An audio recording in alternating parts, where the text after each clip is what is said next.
Nas vastas estepes da Mongólia do século XII, onde o horizonte parecia infinito e o vento soprava sem encontrar barreiras, nasceu um menino chamado Temujin. Aquele território era duro, selvagem e impiedoso, um mundo onde a sobrevivência dependia da força, da habilidade e da lealdade do clã. Não havia muralhas para proteger os fracos, nem campos férteis garantidos. Havia apenas pastagens móveis, céus abertos e conflitos constantes entre tribos rivais. Nesse ambiente forjado pela adversidade, cada criança aprendia cedo que a vida era uma luta permanente.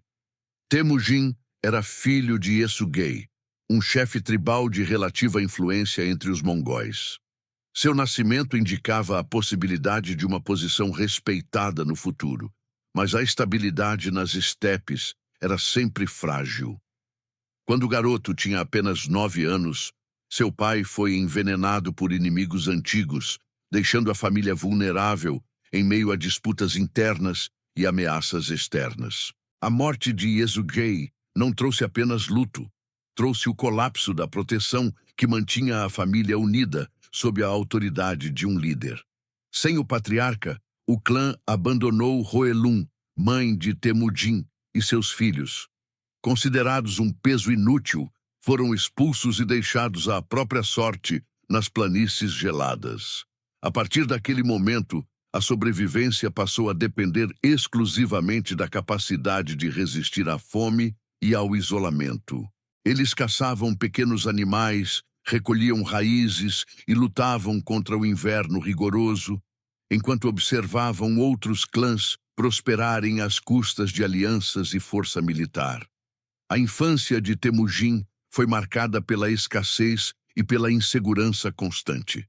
Ele cresceu observando a determinação inabalável de sua mãe, que se recusava a permitir que a família fosse destruída pelo abandono.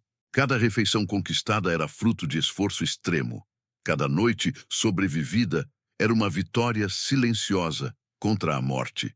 Essas experiências moldaram sua mente, ensinando-lhe que confiança deveria ser conquistada e que fraqueza poderia significar aniquilação. Conforme amadurecia, Temujin começou a perceber que o maior inimigo dos mongóis não era apenas externo, mas interno. As tribos viviam presas a rivalidades antigas, lutando entre si por honra, território e vingança. Essa fragmentação enfraquecia todos, impedindo qualquer possibilidade de expansão duradoura. Ele compreendeu algo que poucos líderes haviam considerado seriamente. A união era a única forma de romper o ciclo interminável de conflitos internos. Ainda jovem, enfrentou um conflito decisivo dentro da própria família. Um meio-irmão tentou afirmar autoridade sobre o grupo, desafiando diretamente a liderança de Temujin. A disputa não era apenas pessoal, era uma questão de sobrevivência coletiva. Ao decidir eliminar o rival, Temujin demonstrou que estava disposto a tomar decisões extremas para preservar a unidade e a estabilidade de seu pequeno núcleo familiar. Com o tempo, ele começou a reunir seguidores atraídos por sua visão incomum e sua determinação implacável. Diferentemente dos chefes tradicionais que promoviam parentes e aliados por laços de sangue, Temujin valorizava competência e lealdade acima de tudo. Guerreiros habilidosos podiam ascender independentemente de sua origem, criando uma estrutura baseada em mérito. Essa abordagem gerou uma devoção rara e profunda entre seus homens. A captura de Temujin por uma tribo rival poderia ter encerrado sua ascensão antes mesmo de começar. Humilhado e mantido sob vigilância, parecia destinado a desaparecer na obscuridade. No entanto, sua fuga audaciosa não apenas garantiu sua sobrevivência, como também reforçou sua reputação como alguém protegido por uma espécie de destino extraordinário. Cada adversidade superada fortalecia sua imagem. À medida que consolidava alianças, ele reorganizou suas forças militares de maneira revolucionária. dividiu seus guerreiros em unidades padronizadas de 10, 100, 1000 e 10.000 homens, criando uma cadeia de comando clara e eficiente. Essa estrutura permitia mobilidade rápida e coordenação precisa, transformando grupos nômades em um exército disciplinado e altamente adaptável às circunstâncias do campo de batalha. Em 1206, após anos de batalhas contra tribos rivais, ocorreu a assembleia que mudaria a história das estepes.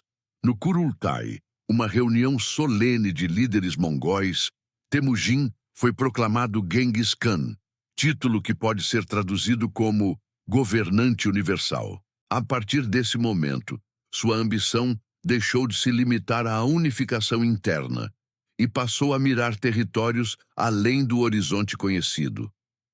Seu primeiro grande desafio externo foi o Império Jin, no norte da China.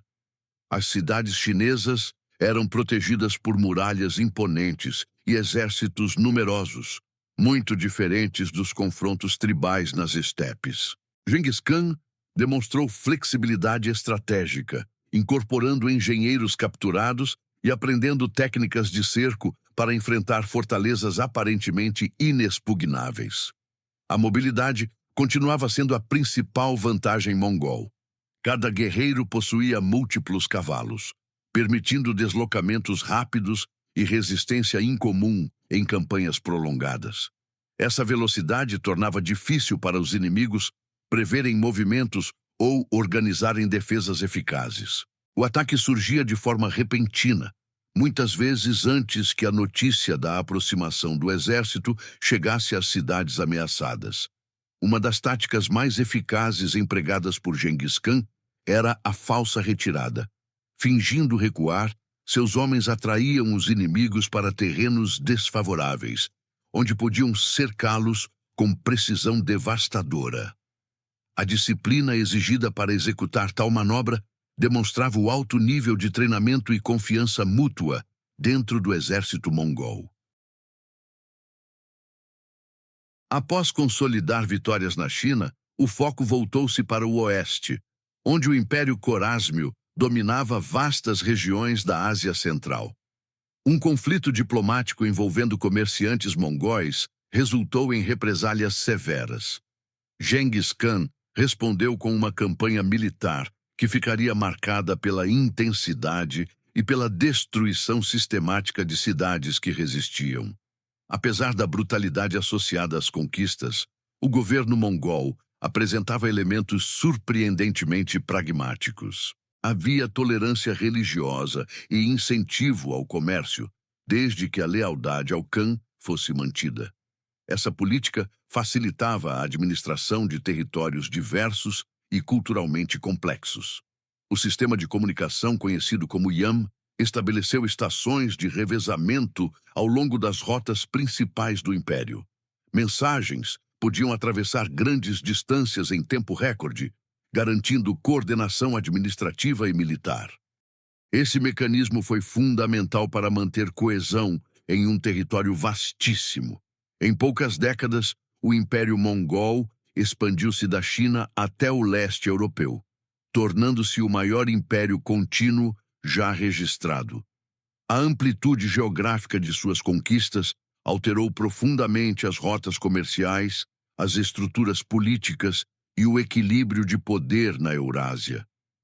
A expansão mongol também impulsionou a circulação de ideias, tecnologias e mercadorias entre Oriente e Ocidente.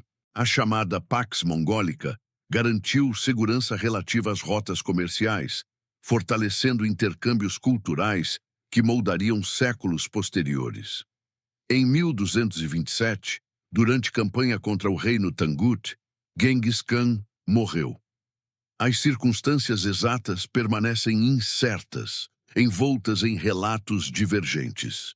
Sua morte foi mantida em segredo temporariamente para evitar instabilidade, e seu local de sepultamento nunca foi oficialmente identificado. O legado de Genghis Khan ultrapassou sua própria vida. Seus descendentes continuaram a expansão, consolidando um império que influenciaria profundamente a história mundial. De menino abandonado nas estepes a fundador do maior império contínuo da história, sua trajetória permanece como um dos exemplos mais extraordinários de ascensão ao poder já registrados.